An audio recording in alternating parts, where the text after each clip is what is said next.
Back, everyone. Thank you for joining us for our afternoon session of conflict and its resolution. We have, in general, been concentrating on the E in Lewin's classic behavior as a function of the person and the environment formula. But now it's time to turn our attention to some person and personality variables that influence conflict and interpersonal relationships. And even though the analysis of personality is rich with concepts and empirical yield, what better place to start than the dark triad of personality: Machiavellianism, psychopathy, and narcissism. We are therefore very fortunate to have with us Dr. Daniel Jones, who is on the faculty of the University of Texas at El Paso. Dr. Jones is a leading researcher in the study of the dark triad, and one of those traits in particular, Machiavellianism.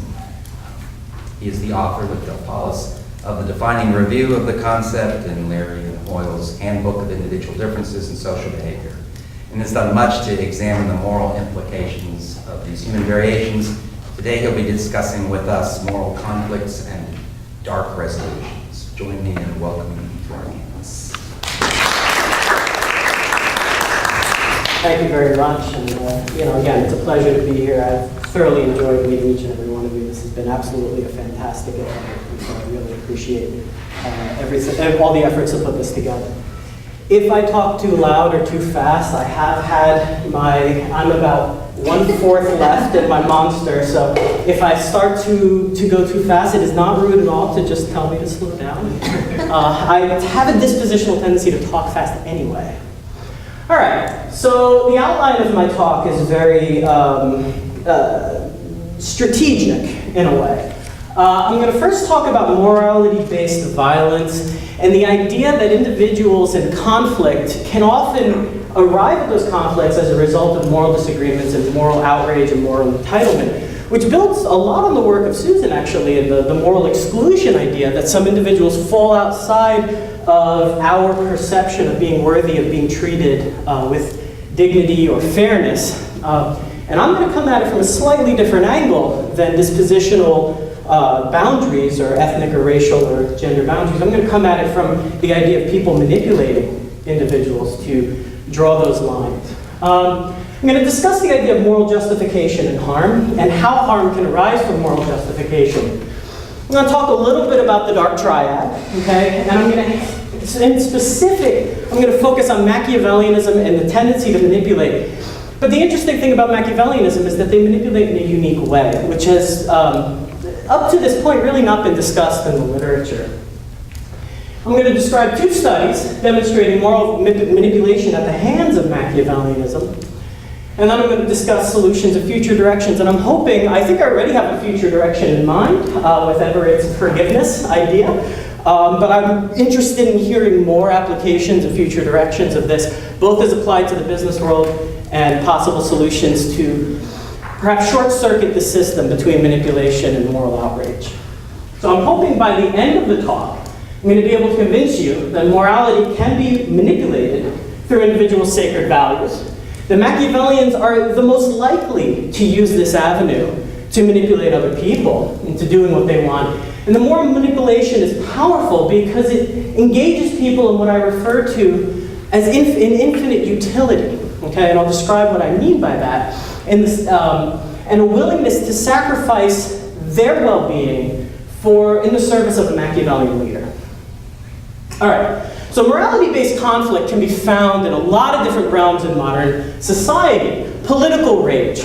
We're no stranger to that in the United States. The idea that you have a very hyper-partisan age of outrage and people that are furious at the other side of the political debate. Why can't you see our side? This debate rages over Second Amendment rights, gun control, environmentalism. Individuals get very angry, hostile, and aggressive, even in what starts as casual discussions. Religious conflicts, okay, the expansion of ISIS and ideological groups that would see different religions or different point of views as being a threat to their worldview, okay, the individuals that would engage in harm. Eco-terrorism, which is not as often talked about as some of the other forms of terrorism, but individuals who are so committed to a moral ideal that they would attack you or aggress against you to preserve that idea, which starts as a good-hearted social movement, can become a very destructive and socially toxic ideation, where individuals will blow up SUVs or attack people wearing fur. Presumably in the name of not doing harm, they engage in harm. And then pro-social business corruption. The idea that individuals may engage in misrepresentation or creative bookkeeping in order to maintain jobs for employees. I'm of the persuasion that not a lot of, well, some, but not all of the people who engage in business corruption are kind of twisting a mustache, trying to hatch a plan to become richer. There are a lot of people that are under pressure to preserve jobs, not go bankrupt. They don't want to fire 3,000 employees, and so there's a difference. They have a choice. They can fudge a quarterly return, or they can lay off employees. Neither is a particularly attractive option to some people, and it often depends on which moral lens you're looking through as to what the right thing to do is. Well, we all know that the road to hell is paved with good intentions. So these things, these movements, political rage, religious conflict, they're not based in a desire to destroy. Very often they start with the seed of a desire to do good, a desire to make the world a better place.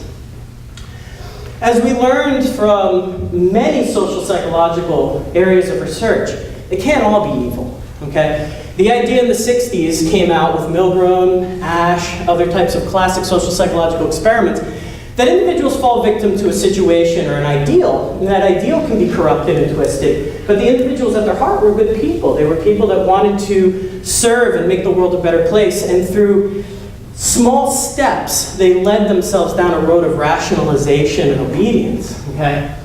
Scott Atran, who's a famous anthropologist, has done field work with terrorist recruitment cells with Al-Qaeda. And, you know, in an interesting talk I was privileged to hear while I was up in Vancouver, he described how they recruit. It's not through anger. It's not through hatred. It's soccer. A lot of these youth are looking for things to do. They're looking for social connections. They're looking for meaning in the world.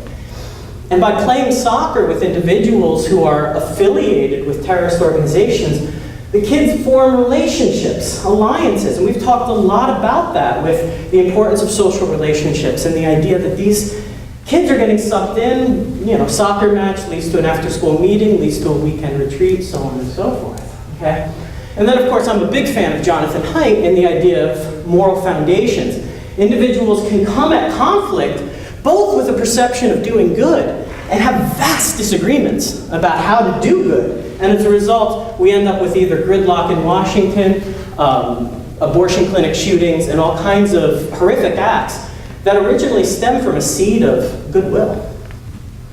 So Albert Bandura, one of the classic brilliant minds, described moral agency theory, and essentially what he argued was that we refrain from inhumane behavior, okay, and we proactively engage in humane behavior, but these processes need to be brought online, okay, and we do this through a process he refers to as self-sanctioning, okay, the idea that we apply moral principles out in the world as well as to ourselves, okay, we see ourselves engaging in a behavior that we would morally disagree with, we say, time out, that's not appropriate, I'll stop.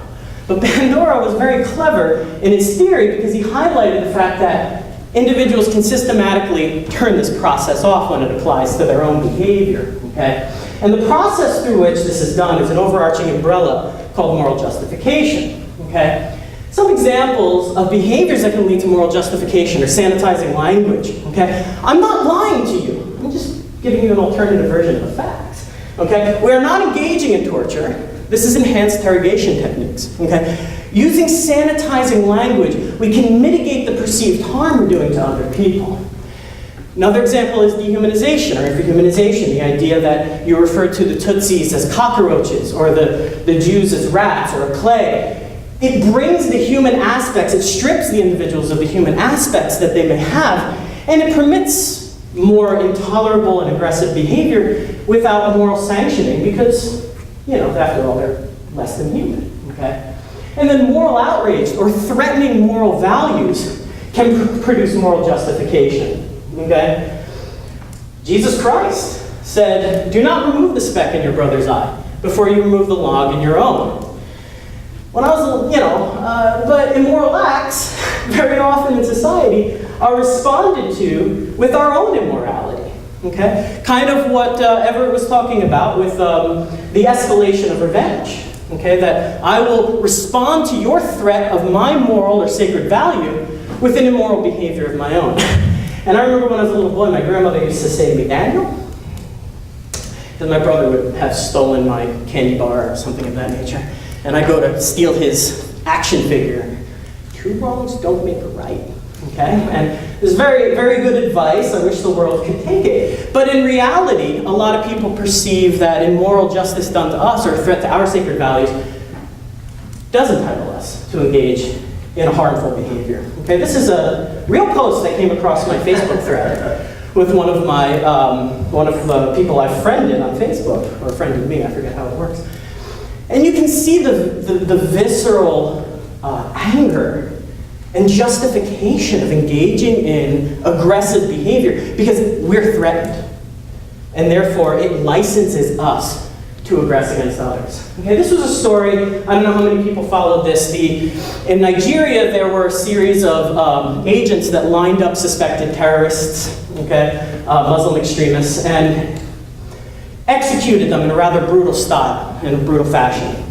And I saw this come across my Facebook news feed as well, and what bothered me the most was 1,400 likes, but there were 344 comments. So I'm thinking, all right, people are getting in there saying, oh, this is, we need to treat people humanely no matter what. Well, redacted for identity, here are some of the comments. Good!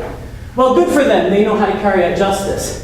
America needs to do this to Muslims and illegals, with an extra like, okay? They have to do what and this is interesting when we speak about sacred values, they have to do what they have to do to protect their children and families. I would have done the same, okay? So a threat to our sanctity, a threat to our freedom, a threat to our sacred values, therefore licenses us to engage in brutal violence, okay? And these extreme behaviors and attitudes, okay, tend to have a rhythm, as Friedrich Nietzsche pointed out, and how good bad music and bad reasons sound when we're marching against an enemy. This visceral moral outrage, okay, induces compliance and obedience, and it insulates leaders from criticism. How dare you oppose my right to own a gun? You're un-American. As opposed to, let's have an adult conversation about the idea of gun control, okay? It leads to extremist and sometimes ridiculous arguments, okay? Here's an example of a left extremist argument. Top 1%, why you pay no taxes, okay? Now, we know in fact that all Americans are required to pay taxes, okay? We can debate about loopholes and amount and things like that. But this is certainly an extreme distortion of reality that this individual holds, okay? Here's on the right, okay? We don't need socialism, you arrogant Kenyan, okay? Well, the president is an American and the president is not a socialist, okay? Yet, the reality is warped through these moral extreme ideologies, okay? Nobody's gonna debate with me, I hope, that Stalin, Hitler, Mao, they had destructive personalities. Okay, these individuals had a callous disposition to the harm they do and the people they hurt.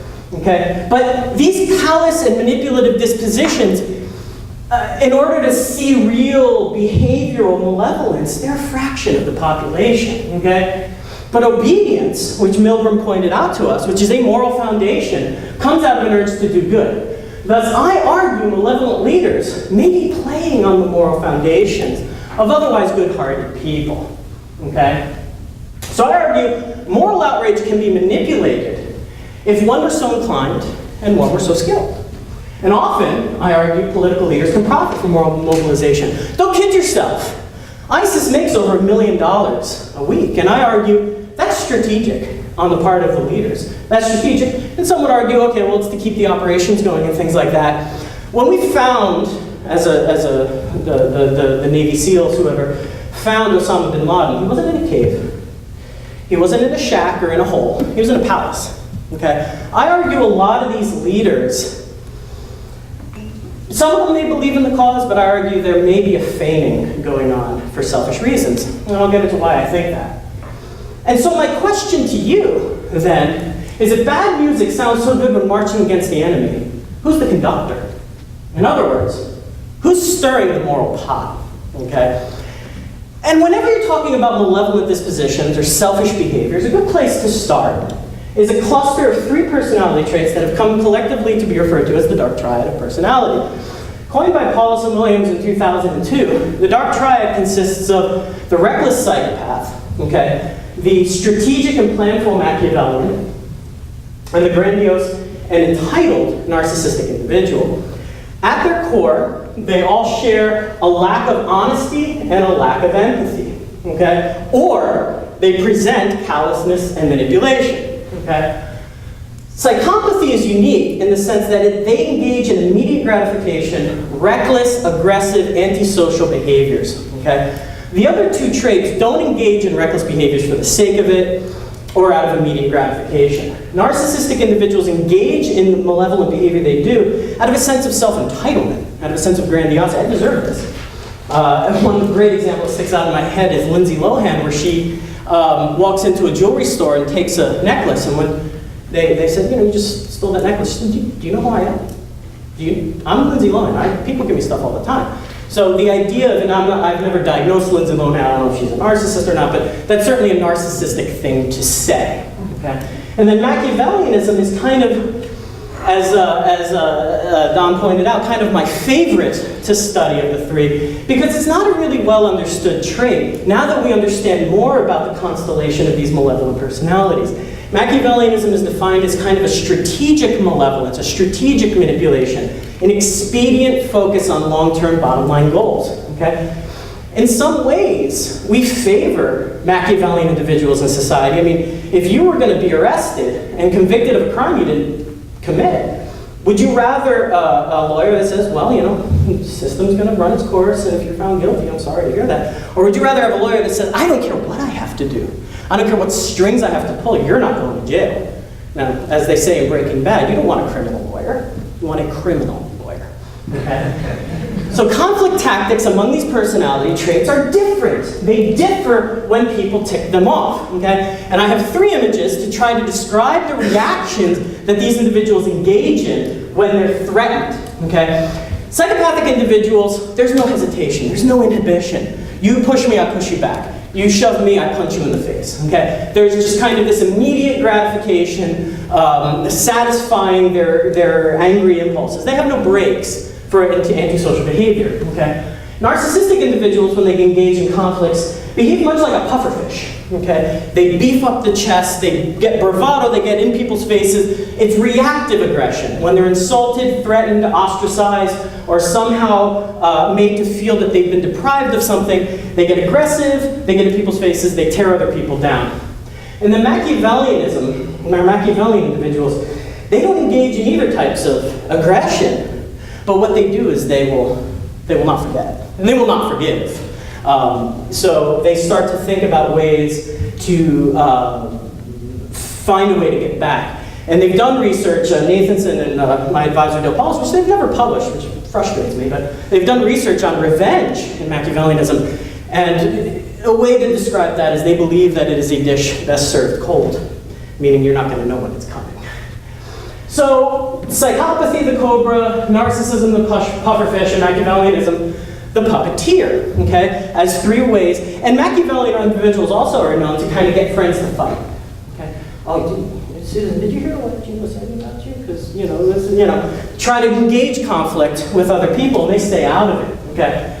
Now, so which place is a good place to start when we're talking about moral manipulation? Well, they need to manipulate others. Yeah, but that's all 3, okay? All 3 are going to manipulate you, okay? They need to be callous to the harm they do, but we're not getting anywhere. All 3 are callous.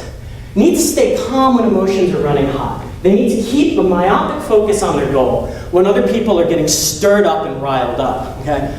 And they also need to be amoral, so they don't get sucked into a moral force field. They can keep a clear head and keep their goals in mind, okay? So, not really a psychopath, because they're going to just engage in direct retaliation. Not really a narcissistic individual. I'd argue it's really the Machiavellian we want to look at for this particular type of manipulation, okay? So, give you a little more background on the construct. Niccolo Machiavelli tried to position himself as an advisor to the Medici family. he believed that individuals needed to keep or retain power via any means necessary. And he believed it was for the greater good. The idea that you shouldn't go the way of evil as a default, all right? As a matter of fact, he discouraged it in his book. What he argued was that you just need to be prepared to go the way of the evil if that presents itself as a necessary option, okay? So when emotions run high, Machiavellians always come out on top. They used to play a $10 game. And they'd throw 3 people in a room, throw $10 in singles on the table. You guys decide how it gets divvied up. Bye-bye. And there's no even way to divvy up $10 among 3 people. Consistently, Machiavellians will get the other 2 to fight and will walk away with more money. Machiavellian individuals are expedient and they use any means necessary to manipulate other people. They're focused on the bottom line. So my argument is they're manipulating other people's morals. But one may say, okay, Dan, how do you know that they're not engaging in the malevolent behavior directly? Well, they don't really hold anything sacred. They have no missions. I've done study after study trying to look at what I used to refer to as moral Machiavellianism, and I found nothing. They don't really hold an ideal that goes beyond themselves, okay? And obedience and moral foundation, they tend to lack. And most importantly, self-sacrifice for the greater good is highly unlikely among individuals who are highly self-interested, okay? So how do they do it? How do they twist people's morality in order to get them to do what they want? Well, every religion has sacred text, okay? The Bible, the Quran, the Torah. These sacred texts, however, are subject to interpretation. Depending on the hands it's in, the scripture can be twisted, used, selectively deleted parts of the text and things of that nature. People can zero in on the parts they like, the parts they don't, and engage in, as Batson would refer to as moral hypocrisy, okay? And there are sacred symbols that stand for things that circulate in religion, that sacred symbols that can be used in manipulative ways. And there are leaders, founding figures of these religions, Jesus, Muhammad, Moses, individuals who are held sacrosanct, okay? And a lot of the war, the attack in Benghazi, stemmed, as far as we know, from an insult to Muhammad, a cartoon that was depicting Muhammad a certain way, brought moral outrage in a community. Okay, so these figures are held sacred.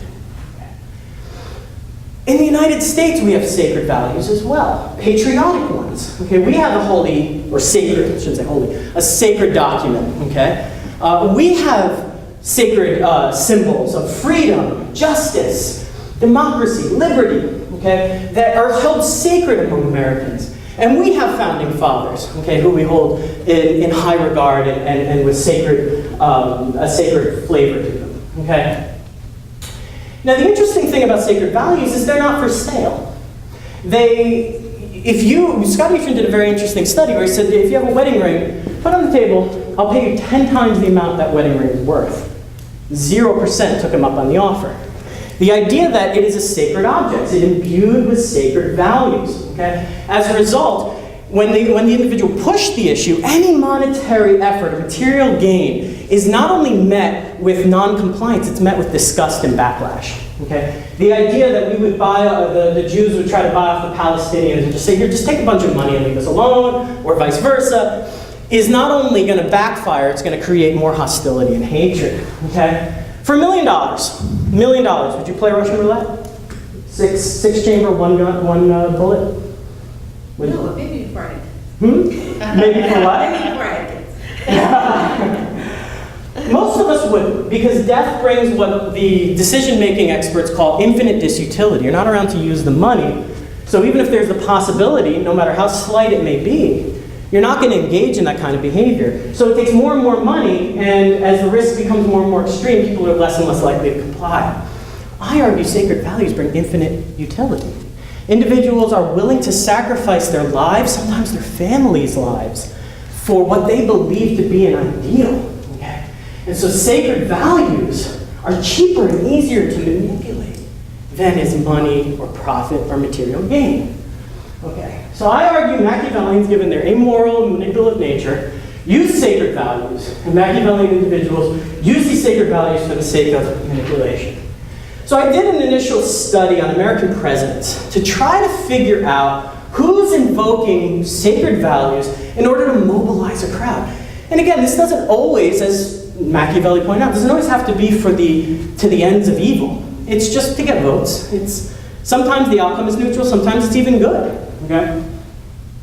So my prediction was that presidents highest in Machiavellianism invoked and therefore manipulated the sacred values more often in their inaugural address, okay? So DeLuca in 2001 did a study on presidents from Washington to Reagan, 39 presidents. And what he did, he took literature from Simonton, who did an exhaustive study on presidential characteristics and personality traits and that kind of thing. And he provided a whole panel of experts with these descriptions of all 39 presidents and a Machiavellianism scale. And said, fill it out as the president would, okay, based on their description. So what I did was I took the top and bottom 10%, or top and bottom 10 on Machiavellianism, and I searched their inaugural address for any term related to sacred, sacrosanct, holy, spiritual, all of these kinds of words. See if they're invoking sacred values in their address. If there are more than one inaugural address, I took the first one, okay? So here are some high Machiavellianism examples. I want to see if you guys know who this president is. Strong identification with the public, lover of crowd, displayed remarkable leadership, broke precedents. Opponents called him shallow, tricky, and dictatorial. He was regarded by his followers as a savior and defender of democracy, excelled in popular support, did definitely attempt to deceive the public, was considered a professional politician, used deceptive language, worked well under pressure. Sounds like a Machiavellian, doesn't it? Pretty good description. Anybody know who this is? FDR. Guys, you guys are good, yes. FDR, okay. Very good, very good. I was surprised when I read this. I was actually not anticipating FDR to be number one, but he was, okay. So, here's a low-Mac example, okay. A Pacific and sober man, okay, no assertiveness, devotion to his invalid wife, kindly in nature, lovable, amiable, consideration for all about him, innate dignity, kind and gentle, not a war lover, kindly and compassionate, dedication to conservative principles, personal honesty. When he made a mistake, he admitted to it, exceptional gallantry. Anybody know who this is? Wilson? Close, McKinley. McKinley was the lowest in Machiavellianism of all the presidents. Okay, so you get the idea. Here's your list. Low in Mac, you were good. Lincoln was on there. Okay, and here are your high Mac presidents. Okay, and all I did was search their address. And I took the last 3 sentences of a couple addresses to give you a flavor of what was being invoked. Okay, but first. Wait, could you go back? Oh yeah, sorry, I'm going. I haven't seen Carter and Lincoln in the other ones. Really? Interesting. So you argue that Carter should have been a low Mac? Yeah, and that Lincoln was a high Mac. High Mac. Interesting. Well, I guess you're wrong. Well, we I do. said that without feeling. We also plan to do a more comprehensive review of all 39 presidents. This was kind of to get ready for the chapter, but so it's coming attraction. But it's interesting that you disagree. I think a lot of times, and I think an interesting survey would be to look at liberals and Republicans and take a look at what they would consider to be Machiavellian behavior. I think a lot of this falls along partisan lines. So what I found is that Machiavellian presidents invoked sacred values more than twice as often as low Machiavellian presidents. They used sacred values to mobilize the United States public, okay? And here's an example of FDR's last 3 sentences. In the dedication of the nation, we humbly ask the blessing of God. May He protect each and every one of us. May He guide us in the days to come. Clearly invoking religion as a way to mobilize the crowd. Okay, Van Buren, who was another high Machiavellian. I only look to the gracious protection of the divine being. May His providence bless our beloved country with honor, so on and so forth. Okay. Here's McKinley's last 3 sentences. Now, he does invoke sacred values a bit, but you can see that he has a lot more language in there about, the best of my ability to preserve and protect, things like that. And here's an example of Taft. He only mentions God at the very end, kind of as an obligatory, oh yes, an almighty God. Okay, the rest of it is really describing, what he's going to do and how he's going to approach things. Okay, so it's just a little flavor of what the inaugural addresses look like. Okay. Before moving on, can I ask a question? Yeah, of course. So why you do the split top 10 and bottom 10? Why not just look at all 30? Well, I also did a correlation because I didn't think the middle would give much variance. Is why I excluded the middle. And it was also kind of a time constraint, and not every inaugural address is up. And So- what about their political affiliation, Republican versus Democrat? There was no correlation between Republican, but there was a correlation. If I didn't do the split and I looked at the presidents in a linear fashion, there's a correlation of 0.6 between Machiavellianism and the number of sacred values used. Okay, so as any finding, I wanted to replicate this, and so I did a quick hypothetical study, okay, on a crowdsourcing website, Mechanical Turk. And what I was interested in knowing is who would engage sacred values to mobilize a hypothetical army or hypothetical population, okay? So I gave a basic description. Country X is wants to invade country Y. The president has called you to try to pitch this to the citizens of country X, okay? I gave them kind of a background description. Some of it was just filler to make it look legit, you know, long-standing hostilities, so on and so forth. And I described the countries, and I put in some sacred values. One's democratic, one's communist, one's a dictator, capitalist versus communist, Christian versus Hindu, dictator versus democracy. So you can see a little bit of what would be sacred to the countries.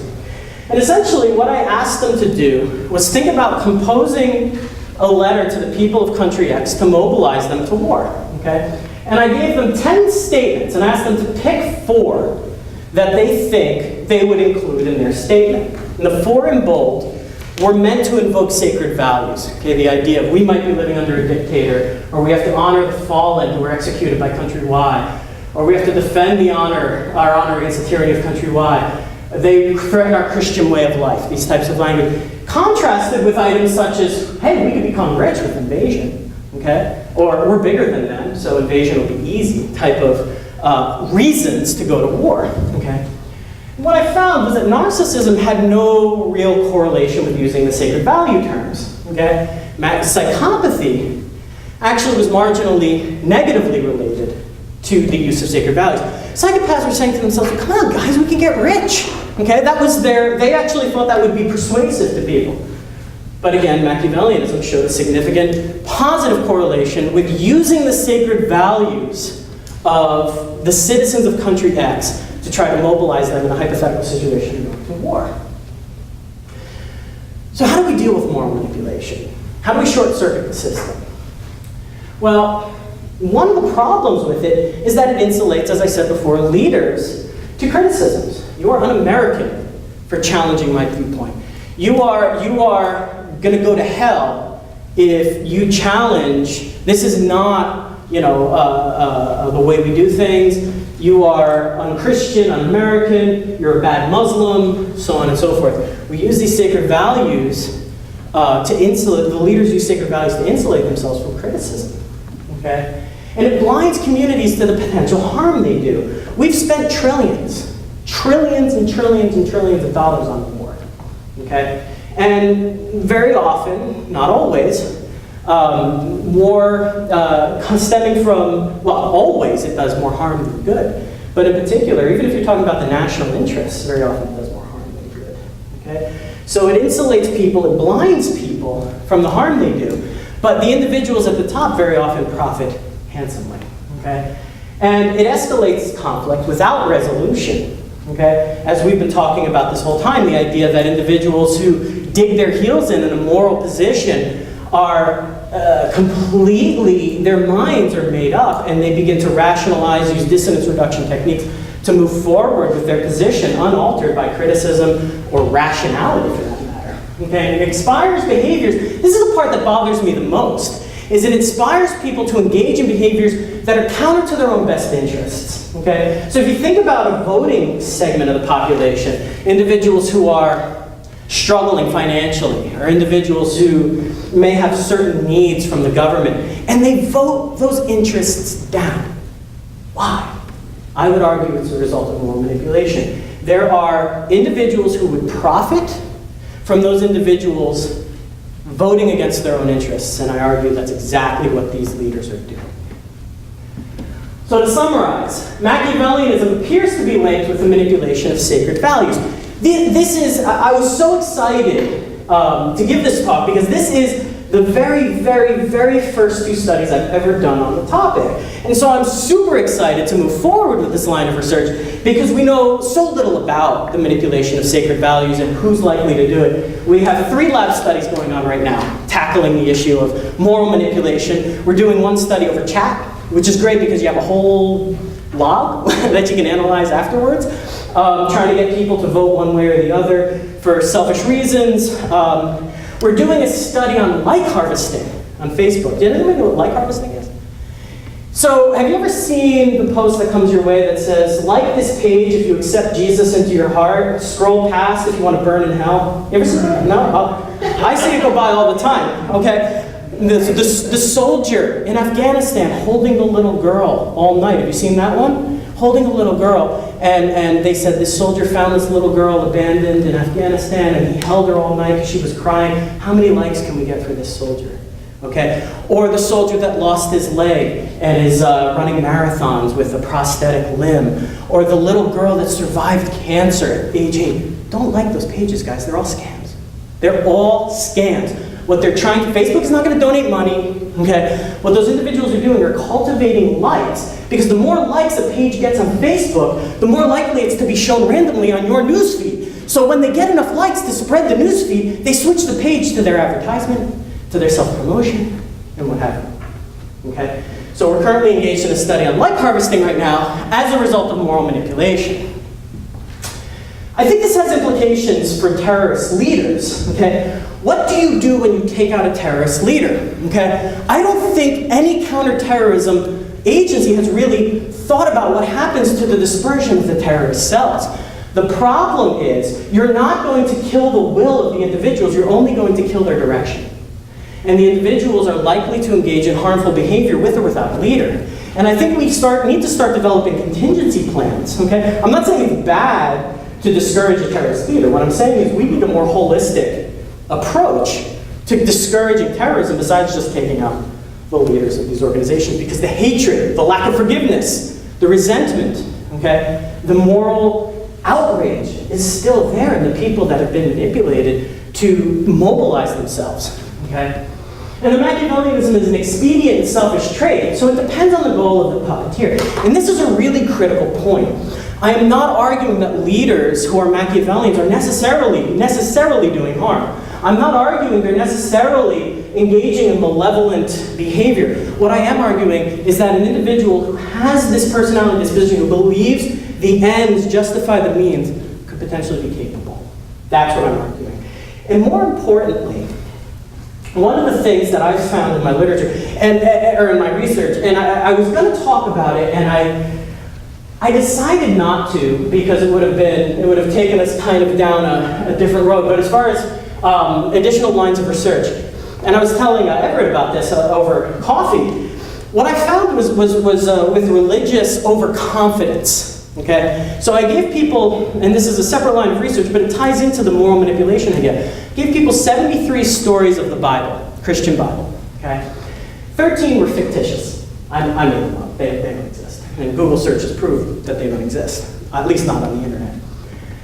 And then I asked people to just take the Bible quiz. How familiar are you with these items? What I found was that individuals who claimed to know Bible stories that were completely figments of my imagination supported religious aggression, religious violence, terrorism in the name of God, and prejudice and racism in the name of God. But if you control for individuals who didn't claim to know the stories, but actually knew the true Christian Bible, well, they got more egalitarian, more peaceful, more likely to condemn religious violence and aggression in the name of God. Okay? So I'm going to try to mush these two together and see, and we have a study going on right now taking a look at, do Machiavellian leaders invoke this moral overconfidence? The idea that you do this and you will be praised in heaven. You do this and you have 73 virgins waiting for you. You do this and God will smile upon you. Okay? And you get so sure of yourself, so confident that that's the truth, that you not only bias your perceptions of the harm you do and numb yourself to the damage you're doing, but you also are completely unconvincible otherwise. Okay? And that's why I believe we need to get to these people before they're manipulated. Okay, so I want to start looking at constructive and toxic leadership in the military, police force, disrupting the moral signal. And I want to talk about how to do it. I think forgiveness is one really good avenue to do that. Start talking about how to get people to just drop the hate, drop the chip on their shoulder. Yeah, maybe you feel the United States has done you wrong, or you feel certain individuals have done you wrong, but let's start forgiving. And Machiavellian leaders of religious overconfidence, as I said, one of the things that I found really interesting as a final story is there was an advocate for gay rights. He was a pastor. Got up in front of a government body, and if you saw this, you know what I'm talking about. Gets up in front of a government body.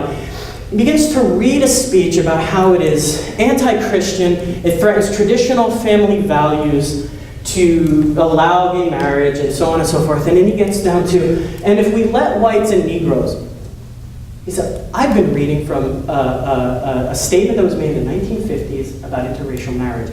All I did was change the word blacks with gays. And it was such a powerful, the hush went over the crowd, such a powerful moral reframing, because here's something that society finally has begun to understand is important, which is egalitarianism and a lack of racism, but yet it's still legal to discriminate against gays. And by disrupting and reframing the argument, the individual shifted the moral focus, which I thought was absolutely a brilliant strategy.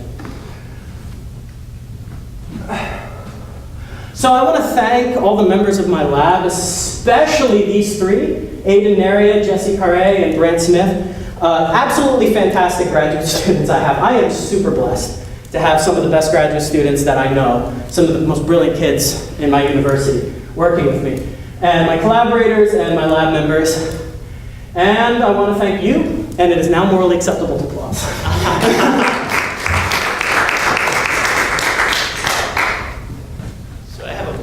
Go for it. So, based on definition, Machiavellianism basically saying that these people are immoral, distrustful.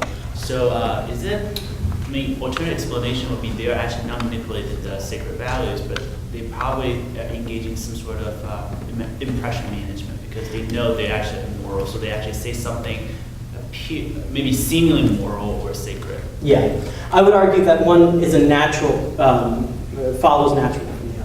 I absolutely agree with you. I think the manipulation comes first. They decide that they can mobilize a crowd or mobilize a group for some selfish gain. And I believe the impression management is a natural subsequent follow to that. So I would completely agree with you that they have to be engaging in impression management. There's a great article in the business literature that shows, and I was just talking to Don about this, just because you are willing to manipulate, doesn't mean you're good at it. And so Machiavellian skill ranges widely, okay? Individuals who are high intelligence, high Machiavellian, tend to possess more resources, head and shoulders above everybody else. But the bottom of the barrel, worst off people who had the ability to succeed are the unintelligent Machiavellians. Because, I mean, at least if you're gonna be stupid, you gotta be honest.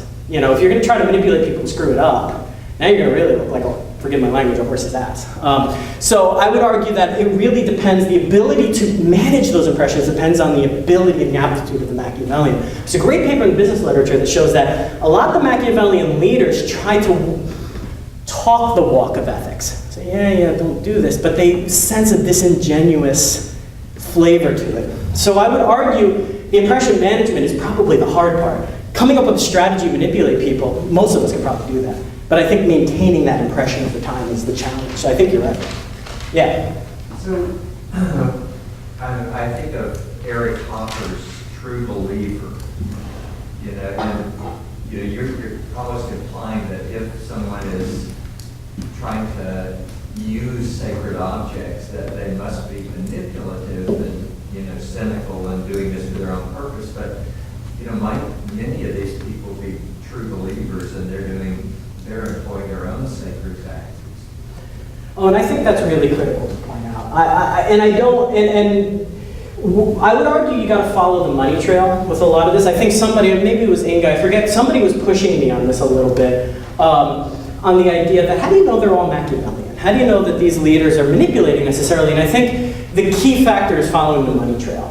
Okay, so the televangelists that were so maligned from the 80s, you got to follow the money trail for a lot of these people, because I agree with you that sacred religion, sacred values, giving yourself to a higher cause, these are beautiful things that humans do. These aren't necessarily to be, but my issue, and what I tell my students when I teach on this type of topic, is when somebody says don't question, is when I say there's a red flag. When somebody says that's, you don't go there. We can't discuss that, we can't talk about that, we can't challenge that. That's when you need to get concerned. Because I think, I've been exposed to a lot of good religious leaders, and all of them, when I said, I don't buy this whole Virgin Mary thing, they said, have a seat, let's talk. But the ones that I think are manipulative and kind of in it for the things that get passed around in the pews, they'll say, hey, we're not going to talk about that. Yeah.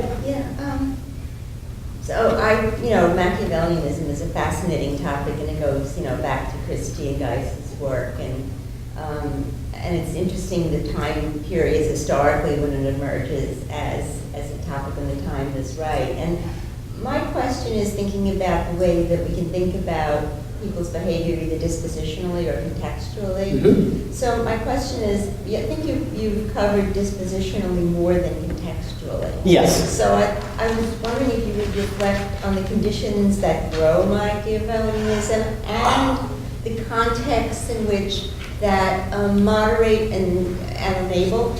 And so it's not, you're describing it as if it were just, You're born with constant. it, yeah. And I don't think that there's any dispositional characteristic that's a constant. So I wonder if you could reflect on the contextual influences on dispositional characteristics. Absolutely, that's a fascinating and really good question, because so Tony Vernon, who's a good friend of mine up at Western Ontario, did a behavioral genetics study of these 3 dark traits, and psychopathy and narcissism were all genetic, mostly genetic, a little bit of this and that, but not significant. Machiavellianism was the one that had equal parts shared environment and genetics, so it's almost equally as much raised as they are Nature and nurture. Yeah, and so I was talking on the shuttle with one of you about I think it was Erica, the tensions in Juarez and El Paso, and Charlie Min, the movie director.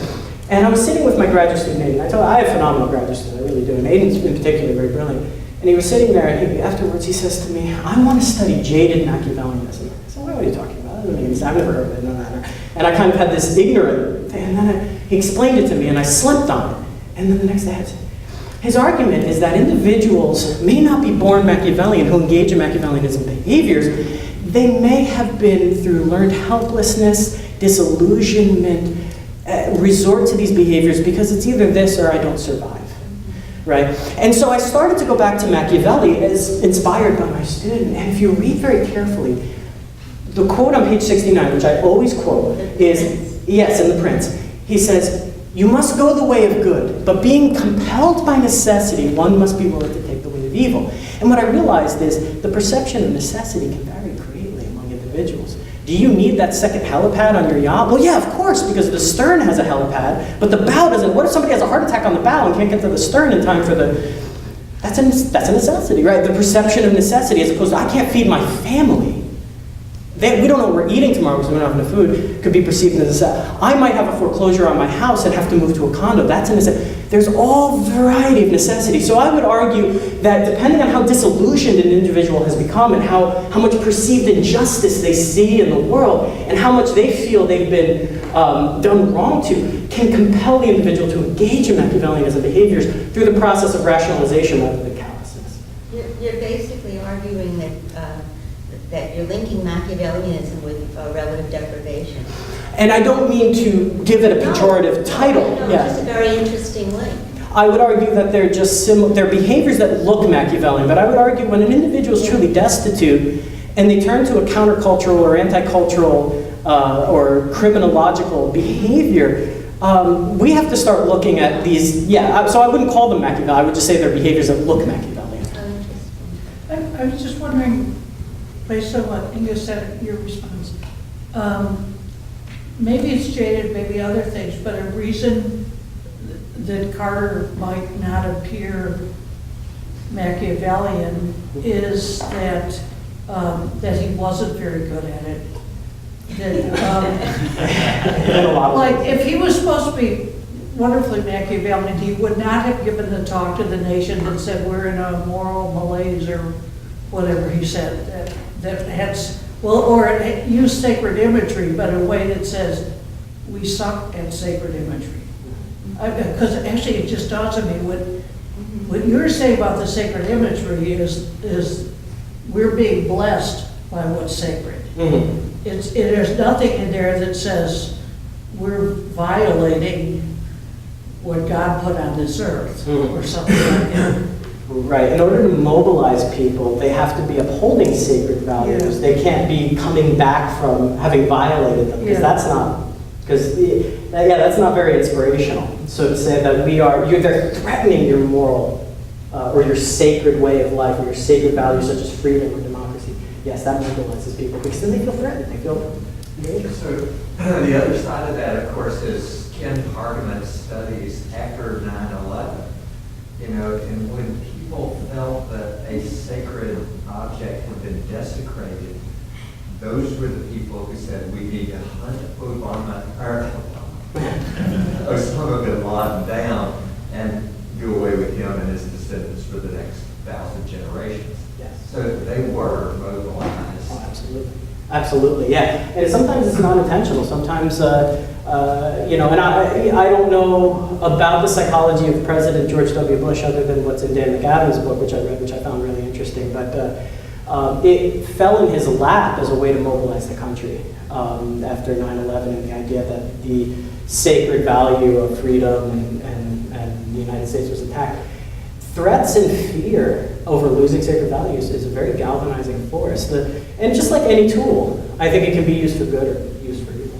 Yeah. So related to that, do we know anything about what makes people less susceptible to this kind of manipulation? Exactly, it's contextual. That's what I'm trying to play with. So I have one study that I'm planning to do in the spring where I bring people into the lab. And tell me what you guys think of this. I'm genuinely still in the planning stages.